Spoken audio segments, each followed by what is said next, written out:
Okay, hi, my name's Katie. I'm an art director from Dublin. The following is a side project my partner and I did earlier this year. So 2018 was a very important year for the women of Ireland for two reasons. One, it was the 100th year anniversary of women receiving the right to vote. And two, we were due a very important, very difficult referendum in which the Irish people were set to vote on whether or not to make abortion legal, because up until then it was illegal in all circumstances. So it's interesting because 100 years after getting our voting rights, we were using that vote to get our reproductive rights. So these two very important things collided when it became evident that a lot of young Irish people were not actually registered to vote in the abortion referendum. So what if we took the energy and pride from the centenary celebrations and channeled it into encouraging people to get on the register to vote?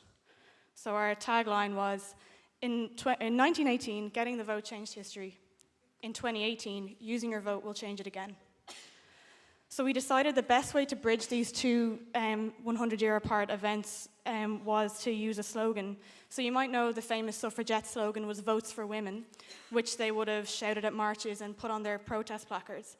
Votes for Women becomes very relevant in 2018 for an abortion referendum when you make one small spelling change, take away the S, and you get vote for women, vote for their healthcare, vote for their dignity, vote for their choice.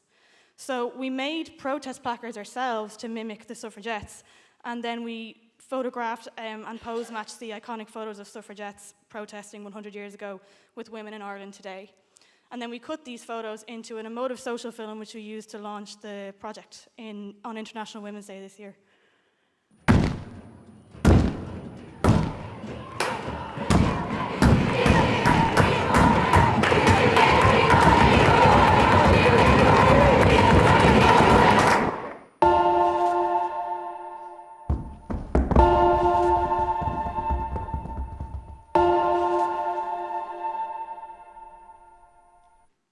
And that went down really well, but however, as suffragettes relied on printed material like leaflets and pamphlets and newspapers to get their message out, the crux of our project was a zine which we wrote, designed, and printed ourselves.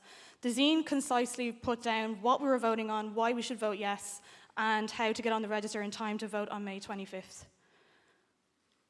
We distributed this zine in as many places as possible. We thought young, unregistered voters would find it, like college campuses, cafes, nail salons, libraries. We gave them to canvassing groups, and people really liked them, especially because it folded out into a poster or a protest placard, if you will, which came in handy for a lot of people after they'd finished reading it, and they used it for marches in the run-up to the vote. It even went as far as China, which we're really proud of. So it got a lot of sharing on socials, so we made sure to keep our Instagram in check. We made some nice animated social posts with our friend who's an animator, who helped us simply and concisely, show people how to vote on the day, how to register to vote. We made countdown social posts for people to see how long they had left to register in time for the referendum. And then we made some do's and don'ts for voting, just so first-time voters knew exactly what to do when they got there on the day and how to plan their vote and make sure it happened. So we did all this work, and then, of course, the referendum happened, and we were kind of exhausted. There was a lot of work. We really, really needed to win. And luckily, 125,000 new voters joined the register to vote in 2018.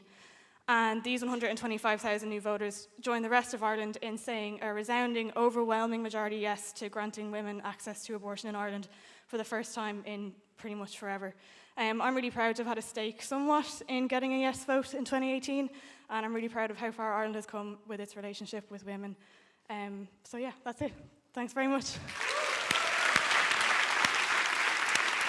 Super. Super, fantastic. Very good.